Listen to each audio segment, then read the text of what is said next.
EMBI delivered an annualized return of 8.5 the last 25 years, with the volatility of, let's say, 10%. Was only surpassed by the S&P in the last 25 years with a much higher volatility. So the Sharp of EM is provides with a very, very nice risk return option for portfolios of global investors. Today's episode is brought to you by Fintool, the AI junior analyst tailored for institutional investors.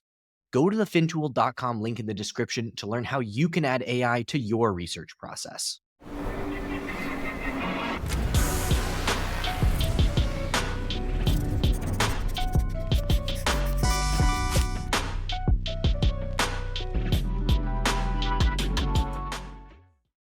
Before we get started, I just want to do a quick disclaimer that nothing we say here is investment advice. As well, nothing we say here is advertising or marketing for Tenac or any of their funds or products. Everything is meant to be informative about the fund management industry.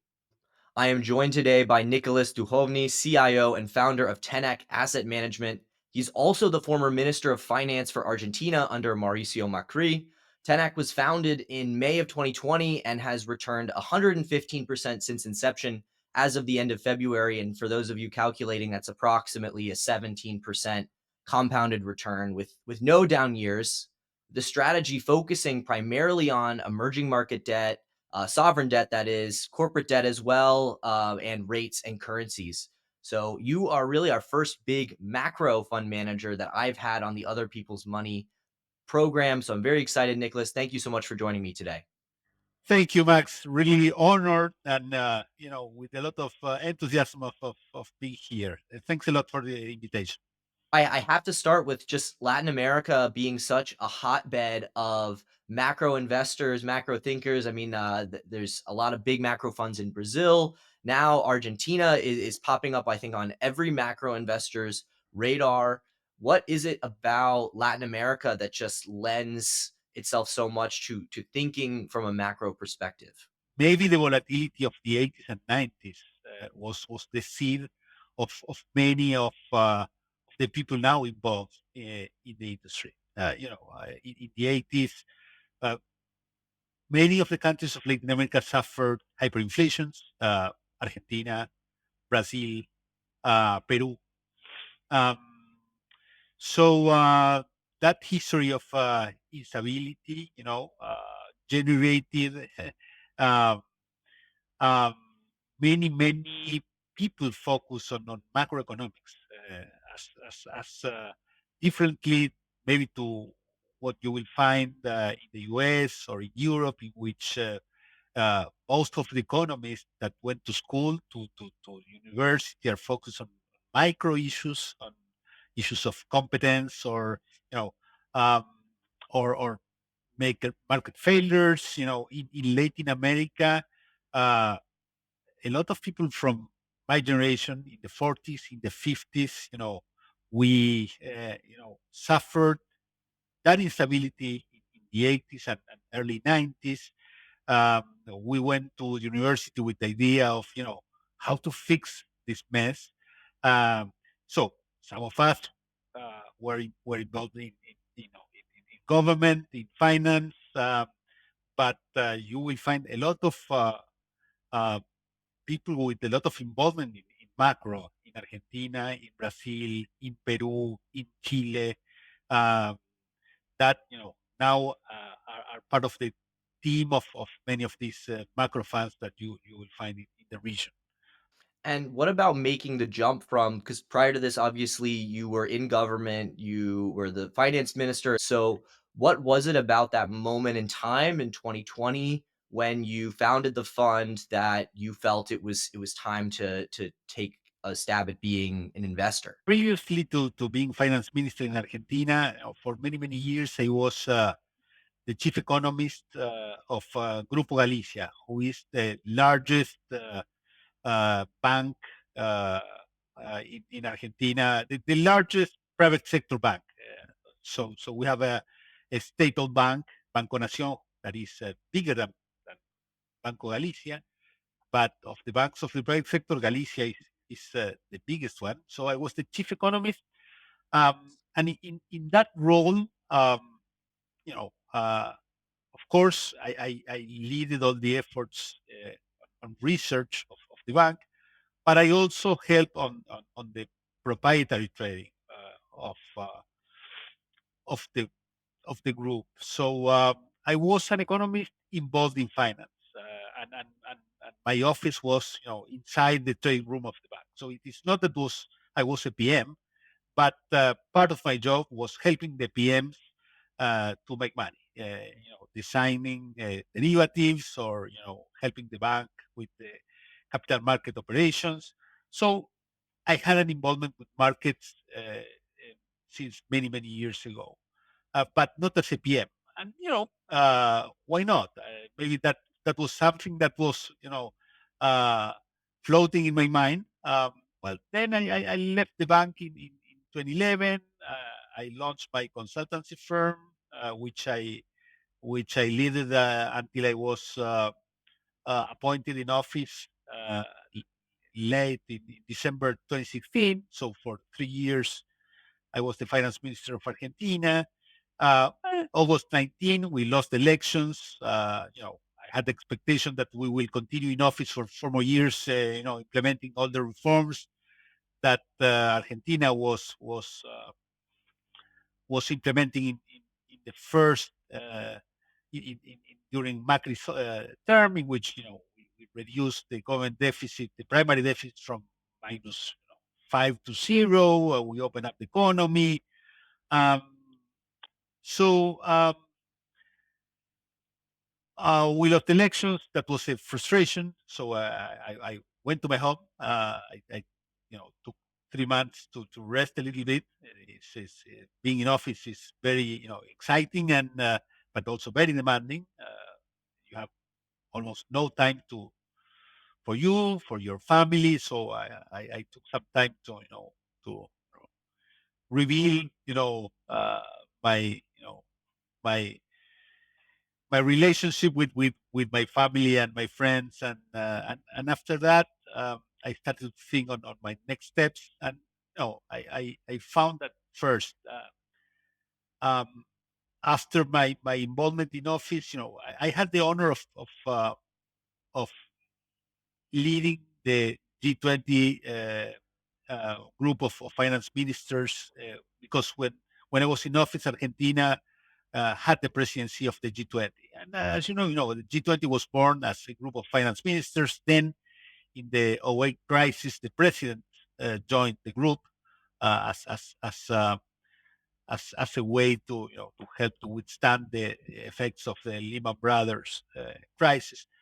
Um, but in 2018, Argentina led that group, so I had a lot of involvement with issues of international finance, a lot of interaction with my colleagues in other parts of the world.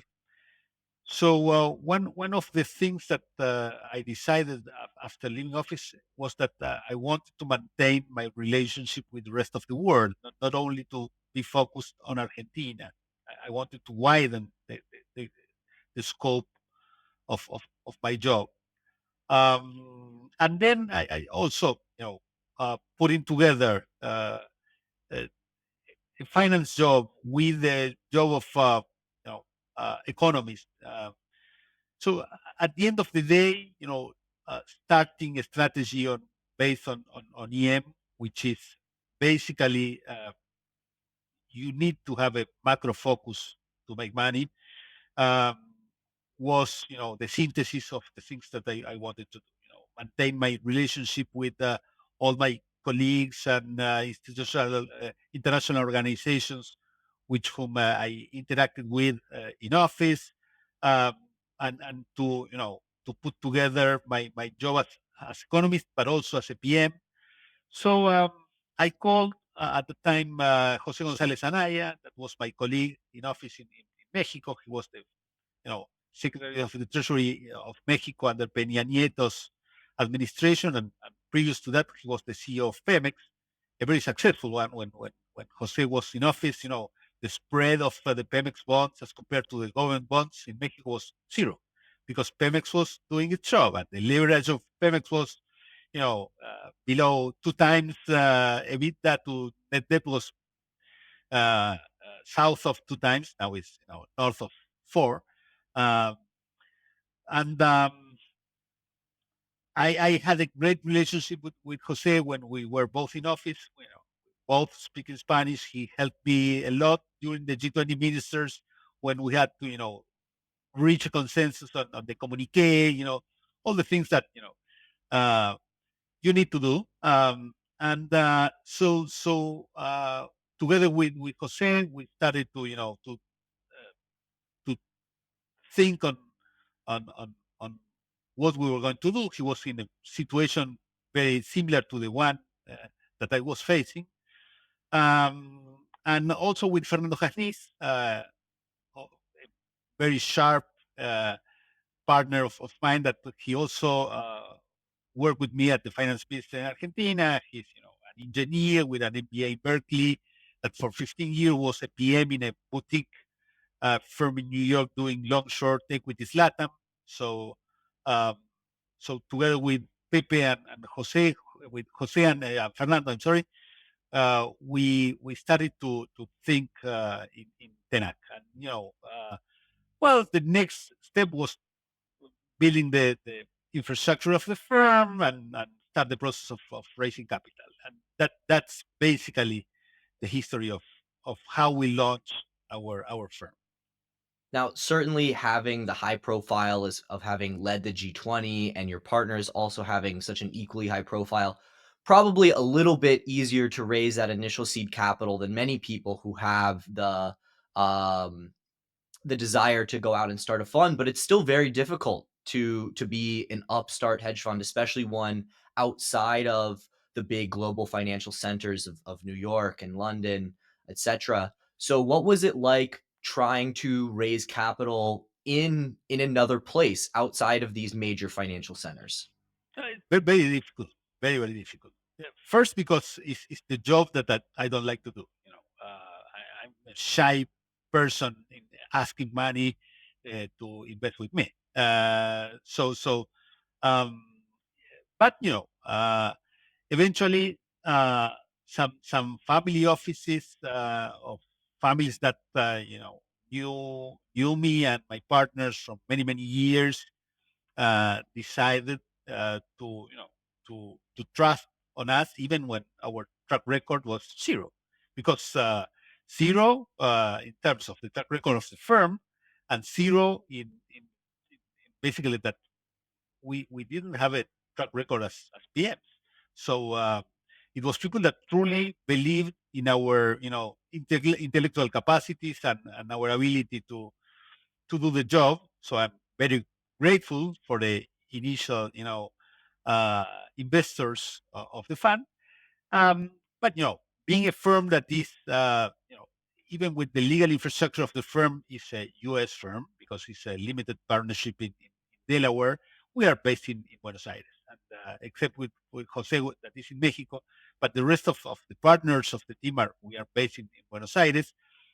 Um, so it's not easy to raise capital from Buenos Aires when you are not part of the ecosystem of Wall Street or even Sao Paulo, Mhm. which is in Brazil. The capital markets is many many times the size of the capital market of Argentina. Uh, in Argentina, you will not also find the organization of families uh, with uh, professionalism of the family offices of Chile. But that's an example of a country which you have 40 very well established family offices that do the job. They know exactly what is to choose how to analyze the fund. In Argentina, is much more informal, the ecosystem. So it was tough. The beginning of the fund was very a small fund, very small, um, and eventually, we grew organically by performance, and after a good track record in the last few years, now we are at the point in which we are starting to receive interest from institutional investors for the first time since we started. Yeah, you've reached a size now where you can actually take on investments um, that move the needle for a lot of funds. When you're too Yes, small, you just can't take on the size of check that makes it worth the time for these larger pools of capital. exactly. We started to do cap intro calls with institutional investors from the very beginning, so as for they to know us, for they to start to receive our monthly letter, which is a piece in which we put a lot of effort. Our monthly letter for us is something that is not something that we do mechanically. It's a piece in which we describe our view of global macro and how we plan to take advantage of that for our investors, and the movements for in our portfolio in terms of the biggest positions, how we are moving in terms of duration or beta or um, so we wanted them to start to follow us. So from the very beginning, we did that effort. But of course, they say, okay, I can receive your monthly letter, but in 3, 4 years, we will speak again. Once you reach 100 million, once you cross the 3 years, and of course, if you perform okay. Uh, so uh, we are now at the point in which we expect to start collecting on that effort that we did from the very beginning. A lot of the portfolio managers that I have had on that have had the most success raising assets all sort of echo the same thing, that the role is often one of communication, even throughout the entire organization. The analyst's role is to communicate well with the PM, and the PM's role is oftentimes to communicate their investment decisions well with investors and potential investors. And coming from a political background, communication of ideas is the job in many ways. So, how have you found that experience in communicating complex ideas, tough decisions from politics has translated to your role as an investor? But of course, it's a process in which you learn to communicate. So um, on the one hand, um, we have a process. A process in which we combine our view in global macro. From global macro, we decide, the architecture of our portfolio in terms of how much duration do we want, how much exposure do we want to be, net long 110% or 20%. We want to be really exposed to the markets, or we want to shrink our balance sheet, as we did, for example, in 2022, because we were concerned about inflation and the Fed behind the curve. So that's one part of the process. The other part of the process is the bottoms up. It's the day-to-day job in which we are at the office discussing countries. So in every country in which we invest, we produce a proprietary research uh, with that will include our assessment of the debt sustainability of the country in which we are investing, the financial position, the balance of payments with an outcast, the fiscal position, of course, the managerial capacity of the authorities. We try to speak with the authorities. We try to speak with the IMF desk covering that country. Uh, and then from that process, uh, in interaction between the top-down view, the global macro, and the bottoms up, how do we feel our global macro view with uh, different countries uh, that we like to be long or short. Um, we have a portfolio, but that process that I can describe more or less very clearly now was a work in progress at the beginning, because when we started the fund, we did not have the clarity that we have now in terms of, for example, how many positions in our portfolio will match our aim of balancing our capacity of generating alpha with diversifying risk. uh, maybe at the beginning we had too many positions. If you have too many positions, well, you are mostly investing in the markets rather than you know generating alpha. Um, so I'm exaggerating, but no, during these years we learned that our ideal portfolio is one of 45 issuers, more or less, because that that's what balances our risk policies with our alpha capacity generation. Um, so now we learned that. At the beginning, we were still in that process. So I think that communication improved because also we have more clarity in what we want, and we have more clarity in where we are good in generating value for the investors. Today's episode is brought to you by Fintool, the AI junior analyst tailored specifically for institutional investors. Everyone in finance is racing to figure out how AI can best be integrated into their investment process. And one of the biggest areas that is catching on with institutional investors is analyzing SEC filings and earnings call transcripts. Fintool takes hours of combing through filings and transcripts down to seconds, whether it's comparing the current call with prior quarters, finding that sneaky change in the footnotes, or compiling the key facts into an easy to digest one pager. Fintool is saving you hours so that you can go deeper and search wider. Because your time is better spent turning over more rocks or researching the things that AI can't. Don't just take my word for it. Kyle Mowry of Grizzly Rock Capital, who appeared on OPM earlier this year, has become a power user of Fintool. So go to the fintool.com link in the description and make sure to check out the testimonial from Kyle to see how Grizzly Rock has transformed their research process. That's fintool.com. Now let's get back to today's episode. What about the universe of investments? I was struck by just how much larger the emerging market debt markets have gotten over the last 20 years.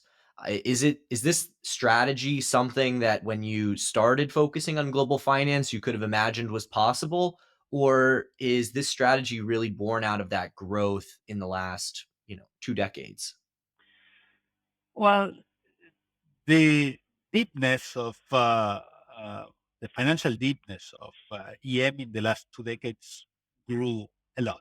Uh, so when emerging markets started to fight the original scene of issuing just the dollar debt that was or hard currency debt, because also euros, but that generated a lot of volatility on their balance sheets. Vis-a-vis the falling inflation rate in EM, there was a tremendous growth in domestic capital markets and domestic debt markets, which now account for the most important share of what is traded in EM. So the market for local debt and for swaps of local rates is very, very liquid, very, very liquid. So that was something that already existed when we started our fund, of course, 5 years ago. Uh, but the size of the market is comparable to the size of other asset classes uh, of that you will find in DM as opposite to EM. So now EM became an asset class in which there's a lot of liquidity. But apart from the liquidity, if you observe the returns of EM, uh, uh, well, if you go to hard currency component of emerging markets, that's the EMBI index uh, of JP Morgan. Well, EMBI delivered an annualized return of 8.5 the last 25 years. With a volatility of, let's say, 10%. So in terms of return, the return of EM as an asset class, as measured by the EMBI, the hard currency, um, was only surpassed by the S&P in the last 25 years with a much higher volatility. So the sharp of EM is provides, with a very, very nice, risk return option for portfolios of global investors. And what we are trying to do is, to enhance that, that returns, to offer more high returns on the upside, and to try to protect also the investors on the downside. So we try to, to be a better option to channel investments to EM rather than the passive investment on a on a in a tracker of the index. Yeah, well, I imagine there's also wide dispersion between issuers in terms of returns in any given year. Obviously, what's happening in Argentina is quite idiosyncratic with Milei coming in. What's happening, say, in Eastern Europe around concerns of Russia's recent aggression in Ukraine is very idiosyncratic. And similarly, what we have going on in the Middle East. So I imagine in any given year, there is quite a bit of dispersion in outcomes.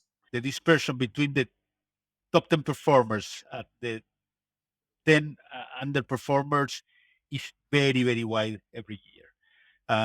So having the possibility of picking long and shorts, because we can be short also the markets. Of course, our strategy has a long bias, but we do shorts. Um, well, that can, of course, generate extra returns.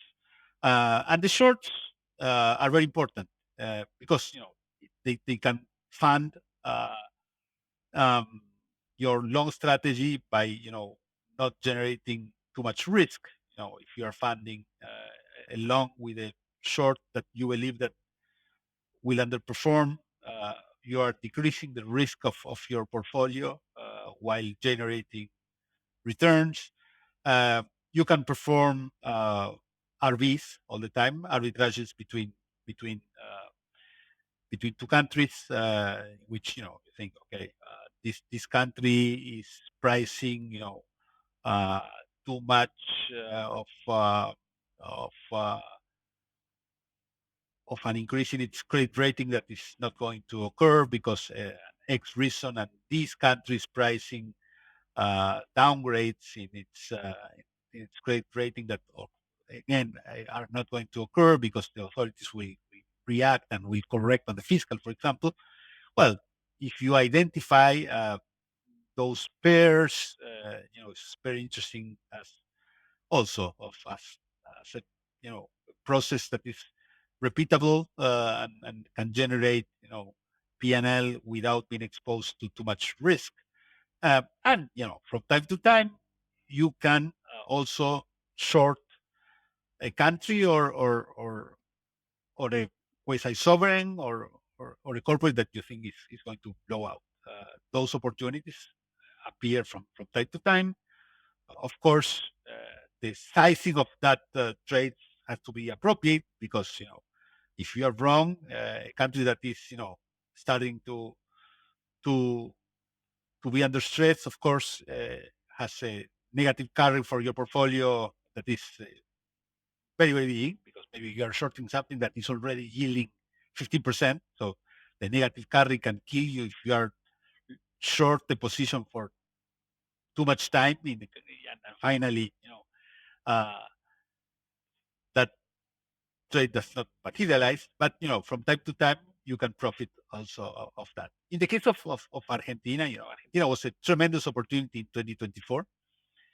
Even when we live in Argentina, for us, Argentina is another country in which we are, bound for the limits that we establish in terms of risk. For example, for a country that is rated below B, uh, we cannot invest more than 10% of the NAV of the portfolio.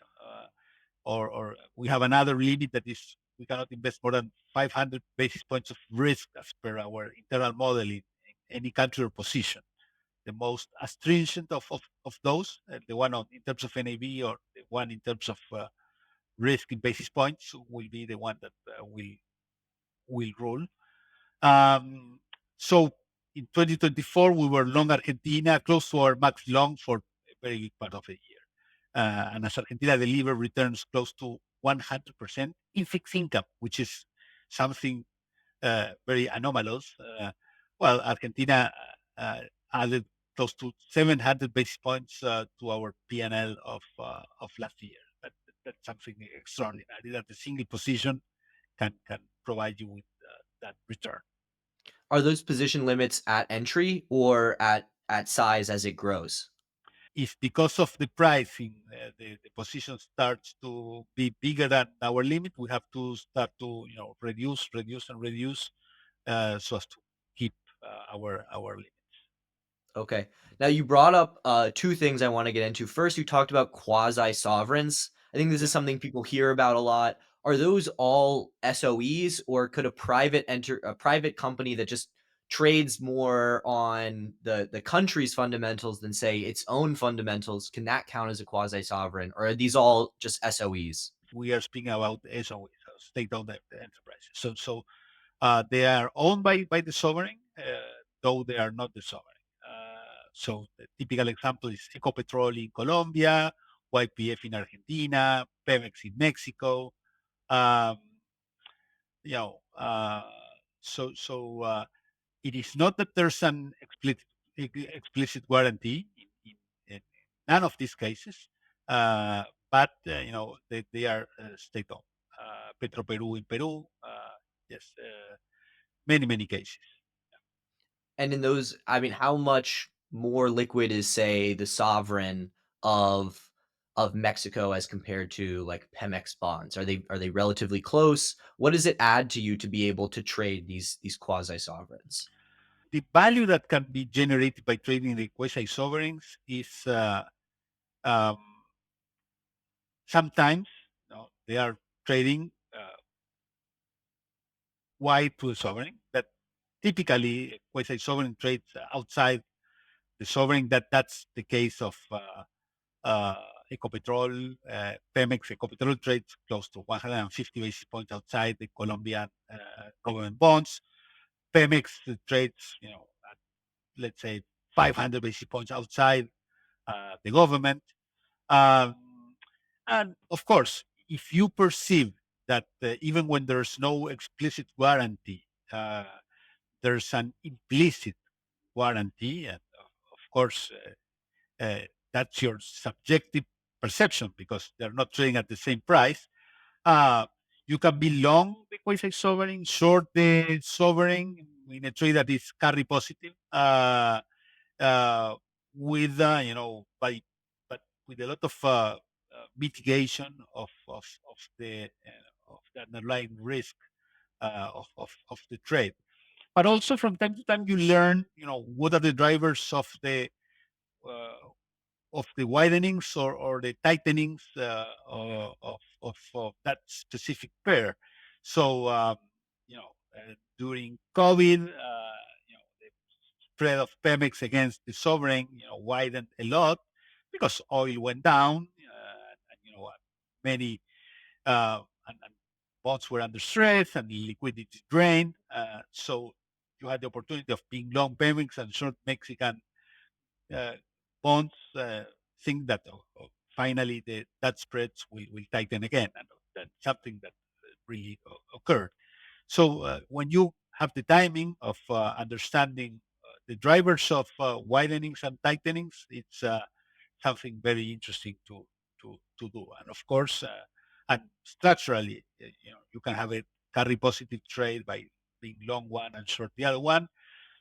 Typically, there's less liquidity on the quasis than in the sovereigns, but you know, in some series of bonds, you can find the appropriate liquidity. You also started to talk about downgrades. So I want to get into what are the types of events that you need to keep track of as a portfolio manager focused on your strategy. On the equity side, everybody knows when their company reports earnings, probably know their big product releases or investor days. What is the equivalent for you as a macro PM trying to keep track of all of these different countries and issuers? Well, I would say there are many factors, but typically it's mostly fiscal, and it's about the trajectory of the debt. So the fiscal position and debt sustainability are the two drivers generating most of the movements in terms of upgrades and downgrades. Because it is not that the rating agencies are focused on subjective matters, if they like or they don't do like uh, the government. Basically, their job is to assess uh, the probability of the government servicing its debt appropriately. Um, so, uh, then we have, you know, models of debt sustainability for every country in which we invest, and of course, now casters of the fiscal position. Um, and it's very interesting when you find countries in which you think, okay, uh, the fiscal position is going to be, you know, better than the one that the market expects. Um, the market is pricing, uh, you know, two downgrades that will not occur. So eventually, if you build a position and you are right, eventually, the, the market will start to price in the future uh, that no downwards will occur. So you will see a tightening of spreads, and you can generate profits there. And of course, the opposite. And that's a very important part of our job, and it's very systematic, and repetitive, and so we need to be very focused on you know what the government is doing with its fiscal accounts. Are they reporting okay, or there's a lot of window dressing, and one day we will wake up and they will say that the deficit was 3 or 4 points higher than the one that was stated before, as it happened in Senegal a month ago, in which the new administration came with an audit that revealed that the debt was much higher than the one that the previous administration reported, and and that the fiscal figures were cooked. So, uh, you will find a lot of that in EM as you move into countries with better ratings, yeah, with much better institutional framework. The risks of having a surprise like that are much lower, and also is lower the volatility of the spreads. So you can make money in countries that are very risky with small positions. You can make money, with bigger positions in countries with lower volatility and lower risk. Um, and you have to size that and manage the risk of your portfolio appropriately.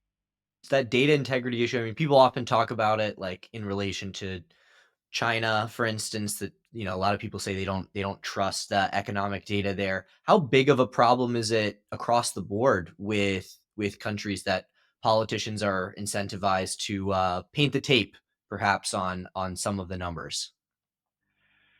Well, yes, you have that that that that risk. We have it here too. It happens in the United States. I will say that as well. Yeah. Uh, No. It's a risk, and for that risk, we have our risk limits. But yes, of course, from time to time, you can have a surprise, but it's something in which it's something that we have to be aware that exists, that and that we have to be aware of when we invest. Yeah. okay. And what about the expectations of your investors? You talk about the family offices are largely where you're having success, and you're starting to talk to more institutional investors. Do they have different outlooks for the type of return to get from a fund like yours? or a strategy?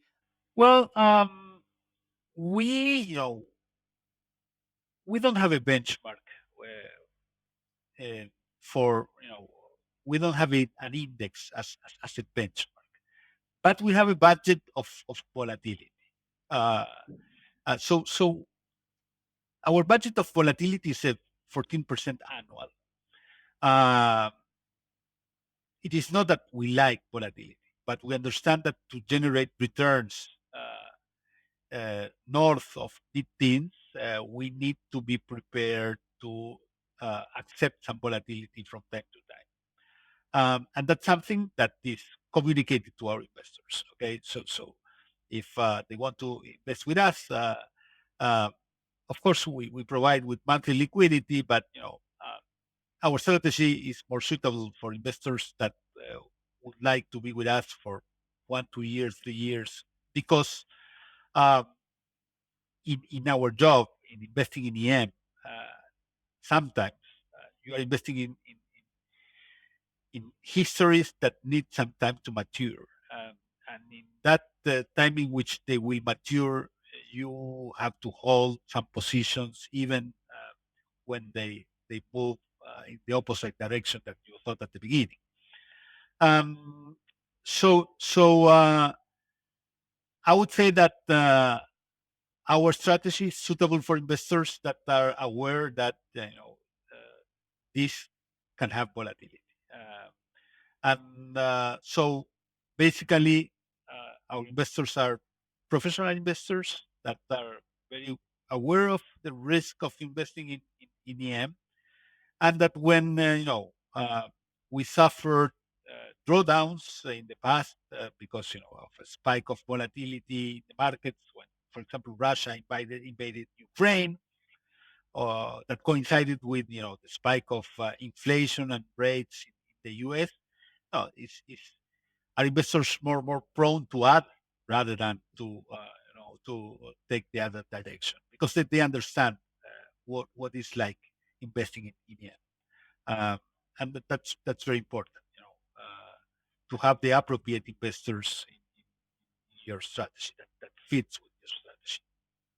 Do you find that Latin American investors are more tolerant of volatility than US or European investors?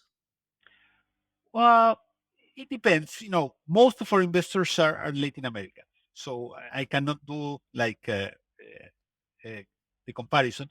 But I would say that as U.S. investors are very tilted to investing in equities, in which volatility is much higher than in fixed income. I would say that uh, they understand uh, volatility in their portfolios. But I'm not able to do the exact comparison, because most of our investors are from Latin America. Do you have you noticed maybe an increase in interest as Argentina has become in the spotlight with everything that's going on with Milei and the reforms that are going on? And it's getting I can tell you that Argentina has gotten more US media coverage at this point in Yes. time than at least in my memory. Now, not a long memory, um, but certainly it's gotten more coverage than I've seen in a huge amount of time. Well, yes, somehow, yes, and yeah, I noted that increase in the interest on Argentina. Um, but our strategy is one in which Argentina is another is a country like any other, bounded by the same limits. And as a matter of fact, uh, 2024 was the only year in which Argentina generated that out of the box P&L for us. The rest of the years, Argentina was they performed uh, as it did not generate the extraordinary P&L for the portfolio. But of course, yes, Argentina is in the spotlight right now. Right now, our president is very idiosyncratic, for putting a word, and is calling the attention of the rest of the world. Um, but for our strategy, it is not that we are, an Argentina fan. Yeah, Yeah. Now, what about the brokerage infrastructure? I mean, imagine trading so many global markets. yeah, It's got to be more important to make sure that you have the right counterparties and the right brokerages set up.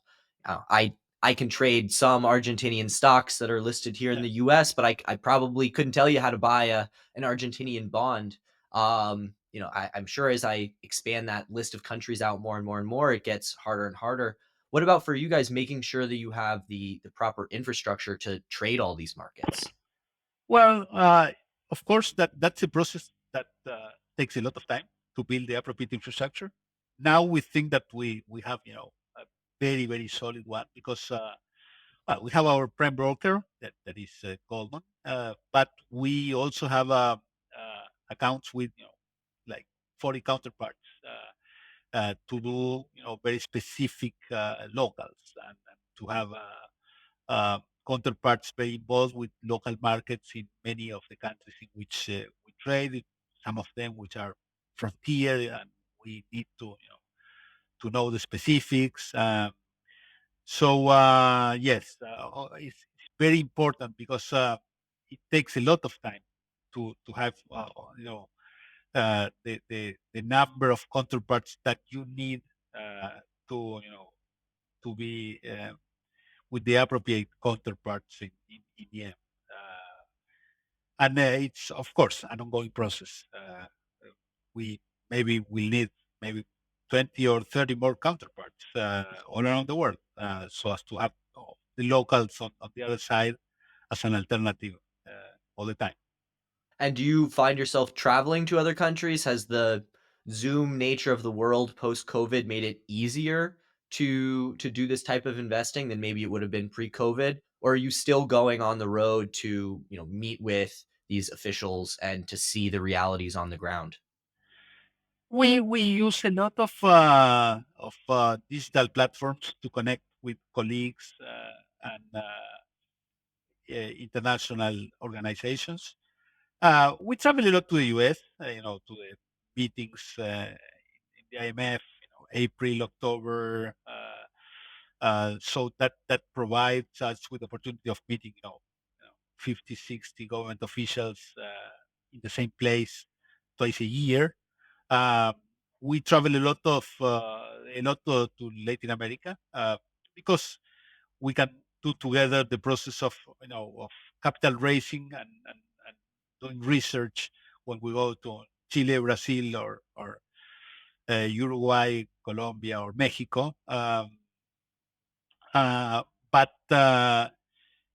most of our research job in Middle East, uh, Africa, and Asia is performed by platforms, and we find that since COVID, it's it works perfectly well for us, perfectly well. What about the IMF and some of these other larger international organizations? I know that there's a big potential for a deal for. I know we keep going back to Argentina because Yeah, yeah, I know you do more than Argentina. We'll make that clear, but I know there's a opportunity for a big deal with the IMF, almost 20 billion that is looming. How important are these types of financing arrangements from the IMF, the World Bank, in your investment process? very very important, very important. In the case of Argentina, we think that the program will unlock a lot of value for the Argentinian assets. Why? Because Argentina delivered an incredible fiscal adjustment during 2024, in which primary expenditure of the national administration fell 27% real.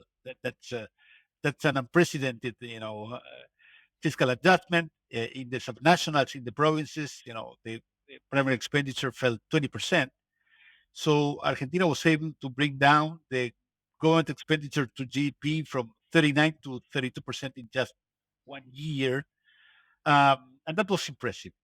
On the other hand, the normalization in terms of the effects framework uh, was very slow. Argentina still has capital controls. the view of the authorities is that they need uh, fresh funds so as to liberalize the FX market. It's a view. In my view, flows are what matters rather than stocks, and Argentina was able to liberalize the FX market even without fresh funds. You can generate, an increase in reserves just by liberalizing the FX accounts. But that was the position of the authorities, and of course, I respect that position. But it is clear that the new agreement with the IMF will make Argentina to have a more normal effects framework in which capital controls will be gradually lifted. That will allow Argentina to build liquidity and reserves in a country that has no liquid reserves. And that's the most important difference between Argentina and other high yield countries. Argentina now is trading at 800 basis points over US Treasuries, uh, displaying fiscal equilibrium and a net debt to GDP of 50%. So on the fiscal side, Argentina is showing much better indicators than most of the countries in EM. Of course, of the EM, in which debt to GDP is north of 100 in many countries. But there's no liquidity. And that's the most important difference between Argentina and Egypt, Angola, Zambia, countries that are trading south of 600 basis points. In my view, we will see spread compression in Argentina again once once the deal with the IMF is finished, and after some weeks or months of letting uh, the program to work, Argentina will regain liquidity and spreads will go down. So very important. And of course, this same type of analysis is the one that we apply to any other country in which we invest. So uh, in the last couple of years, many programs were performed, Sri Lanka, Ethiopia, and in every case we assess the impact of the program of the IMF, how that will uh, generate lower or higher spreads, and we acted, consistently with. So in the case where you're analyzing a program, obviously the headline number of 20 billion or whatever is what gets a lot of the press, but there are these nuances in terms of the negotiated behaviors from the government and from the authorities to secure these financings. When you're analyzing them, are you more focused on how much money they're receiving or the behavior that the IMF is trying to induce from that country? Well, because at the end of the day, as I was saying, flows are much more important than stocks. If flows are moving in the appropriate direction, that's the way which stocks are built, with flows. Um, so the most important question when you analyze an IMF program is this program going to play the catalyst role in terms of letting the country to go back to the voluntary markets, and that was, the role that is the most important role that is intended to be played by the IMF by design. It is not that the IMF was designed to finance the countries for many years. The IMF was designed to help the countries to withstand transitory shocks and to help them to play, catalyst roles that will generate uh, the confidence so as they can regain access to voluntary markets. And you access voluntary markets when you yield, below 500 basis points. The big questions in every of these programs is, will this program play the catalyst role or not? Uh, in the case of Argentina, we think that yes. What about elections? Obviously, you've been on the wrong side of an election result, and it Yeah, upended some of the reforms that you were trying to do. In the U.S., we just had legalized prediction markets, and it got a lot of press here yeah, that the prediction markets forecasted the results of the elections perhaps better than the polls. I'm sure the outcome of elections are hugely important for you. How are you thinking about traditional polling versus these deeper, more liquid prediction markets that are starting to pop up? We look at both, of course. We look at both. You know, uh, polls are becoming less and less reliable as you know uh, people tend not to pick up the phone to answer a poll. Um, then you have a lot of biases by different groups. Sometimes a group voting for some candidate has a bias in terms of their response or their confidence towards the people doing the polls. Um, and you know and and, and you have this new the eruption of the people betting on the result of the elections. And that's something new that proved to be in the last one, in the last elections, to be more reliable than the polls. So we have to take a look at both and make our assessment. Um, and but in any case, um, that's a part of that's a component of the decision process.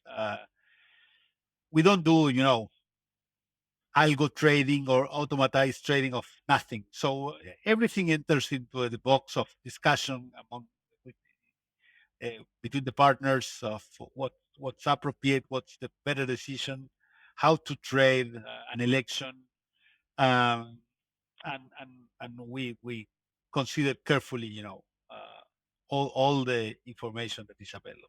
Also, what about US financial conditions?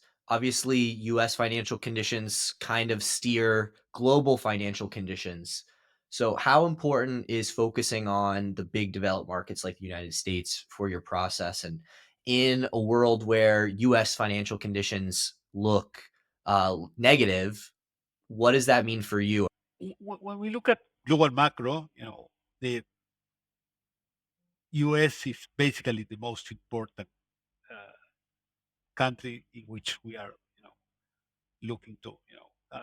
In the last 2 3 years, the most important driver of yields in EM was the volatility of the 10-year yield of US Treasuries. Spreads especially in the high yield segment of emerging markets was very, very highly correlated with the volatility of 10-year yields in the US. More than the level with the volatility. Uh, Once you reach a level, uncertainty diminishes. It's another story. But that volatility was the most important driver. So for us, that's very important. Um, as an example, in September last year, we had, after the U.S. elections, going into inauguration in the U.S., we drastically reduced our net long of the portfolio because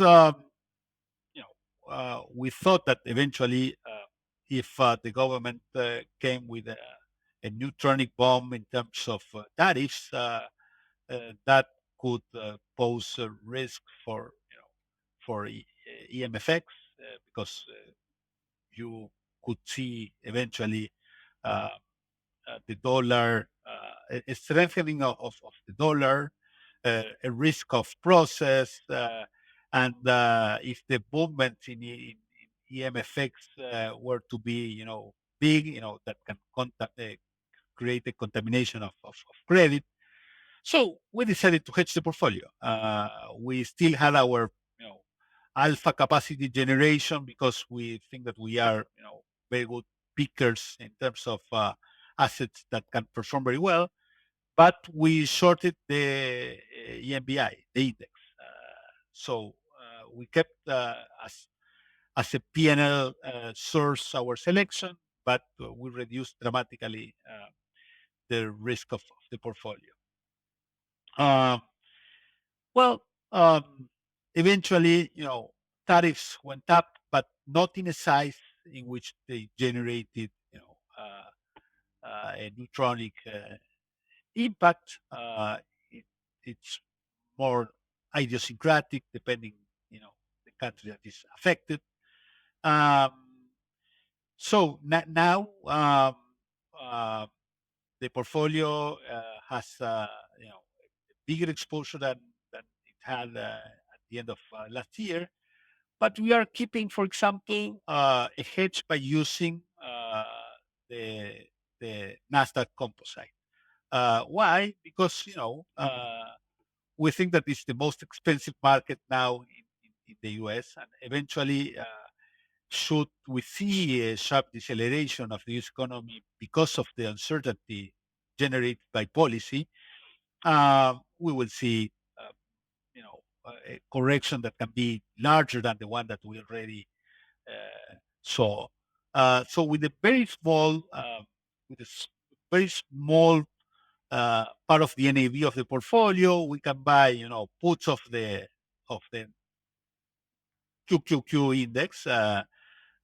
So you have a very limited loss your in the case that the market rallies.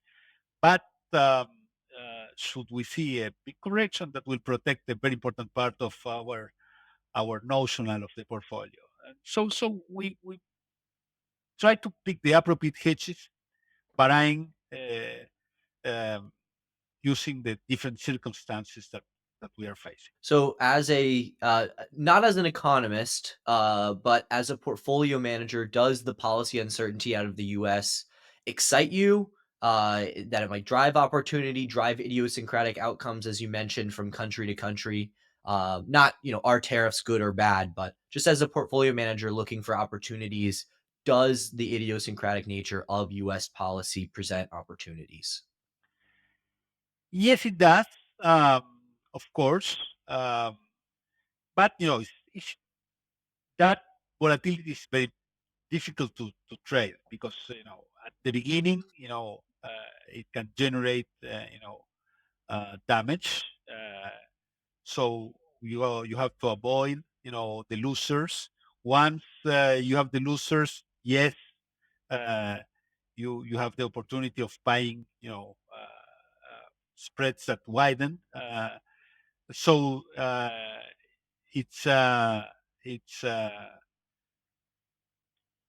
timing is of the essence, because you have to have the patience not to catch the falling knife. So that's part of our job. We like that. Um, and yes, of course, this environment will generate a lot of opportunities. All right. Well, I want to close with a final question, which is outside of Argentina, is there any particular area that you're focused on right now that you think presents an interesting opportunity? Yes, yes, yes, yes, we do. I can give you some examples. We like being long, for example, the long end of hard currency bonds of Pakistan, country that improved a lot as compared to the position in which they were in 2022, when they were affected by the floods, by the increasing the price of the energy after the Russian invasion. So at that time, they had no reserves. Now, they're rebuilding the reserves. The policy rate became uh, positive in terms of the real rates became positive. They are accumulating reserves. Fiscal position is okay.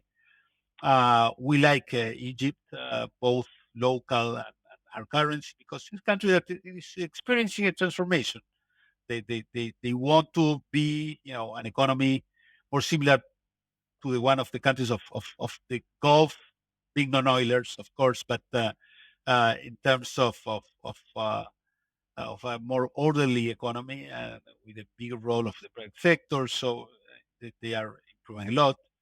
we like the long end of some countries that are trading wide in terms of where they were trading 2 3 years ago after receiving some shocks, like Hungary or Romania or South Africa. Um, so plenty of opportunities all around the world. They we always find to find very attractive opportunities. Well, Nicholas, we'll leave it right there. Thank you so much for joining us. It was a pleasure. Thanks a lot.